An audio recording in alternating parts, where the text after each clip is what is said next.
Like in any type of friendship or relationship, the more time you spend with that person, the more you get to know them.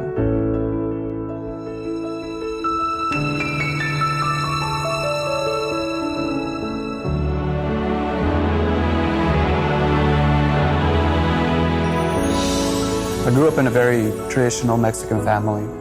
I was, I guess, ashamed to say that I was Catholic or Christian for even that matter. I would just say because probably just I didn't know my faith. My mom did her best to convince us to go to Mass every day. And we obeyed, but to be honest, I probably didn't really know what I was, attending. My dad, even though he was a very spiritual guy, he wasn't really one to teach us at that time. I say that time because later on, right before I left high school, my senior year, my dad took a turn. He really started embracing the Catholic teachings and traditions, which struck me really odd because I grew up him just saying, go to church and make sure your mom takes you to church, and that was it. But so this turn and his and who he was shocking to me. And if anything, I was like, I didn't really want to accept it because that meant even more that I had to do more Catholic stuff. But in my eyes back then, I said, well, lucky me, I'm going out to college. I remember, I got this job at a department store, and there was this lady in the stock room, and one day she was talking about her Catholic faith. And I, kind of got into that kind of conversation saying, yeah, I know a little bit about the Catholic faith. My parents were Catholic. He made me go to church. And she goes, it's important to go to church every Sunday so that you receive the Eucharist, because that is Christ. I was like, well, sure. And there was another lady listening. She goes, wait a minute, you say that little piece of bread is truly Christ? And I decided to chime in and say, well, no, it's just a remembrance. It's just something to. And the lady that is truly Catholic, she corrected me, hey, no, you've been misinformed. She goes, or you probably don't remember, but it truly is Christ. And I thought to myself, well, I don't remember learning that. Anyways, I left that conversation and I just remember thinking, what is that lady talking about?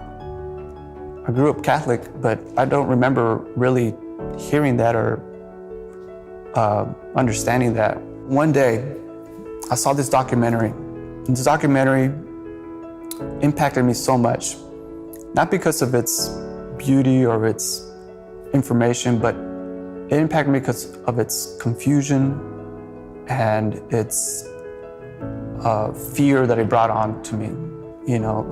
People giving their life for something good. And it just confused me because at that moment, I really questioned, if there is a God, why we allow these horrible things to happen? Or why we allow these people to be so confused?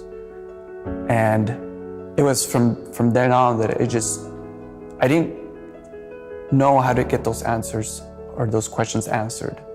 Even though I was not a practicing Catholic, I did believe there was a higher power. I did believe there was a God.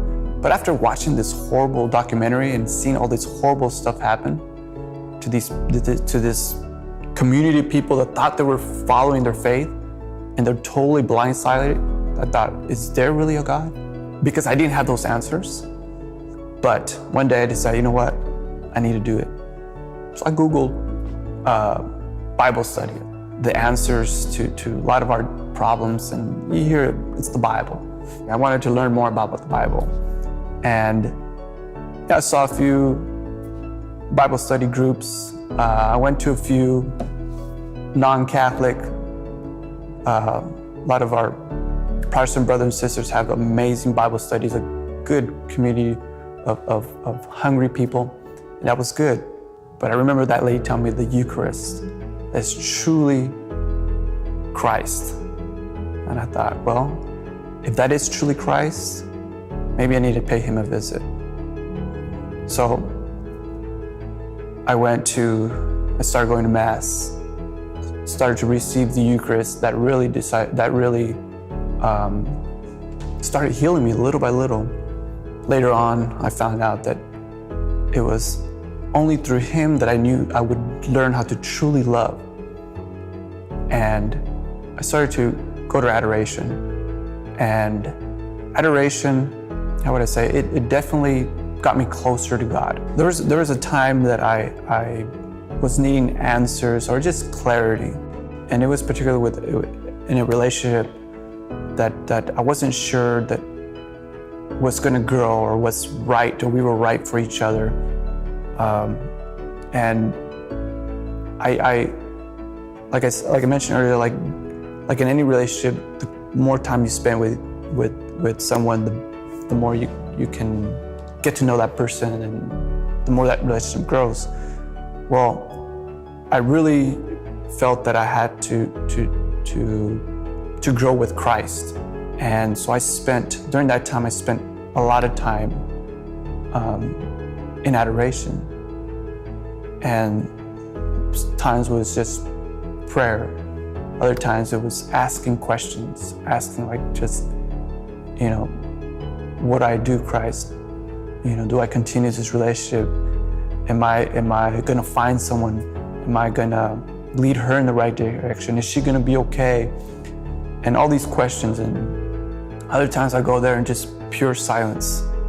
And every time it was different, but it was some kind of fulfillment that's saying, like, every time I left Adoration, I felt like it's gonna be okay. God has a plan. And I knew that because I had gone to him. Just like when as a child, you have a problem with something, and you go to dad, and he might not tell you what to do, but he'll put his hand on your shoulder and say, you're gonna work through this, it's gonna be okay. That's that feeling I had every time I went to Adoration and left there. And in this particular time, the struggle with not knowing what to do with this relationship, it definitely gave me that confirmation that things are gonna work out. And it did, because now, she went her own way, and she's okay, and I went my own, and I'm okay, and I continually am growing in my faith, and now I know, that he was right. And now whenever I look back at that moment, it's a reminder that, that he's there for me.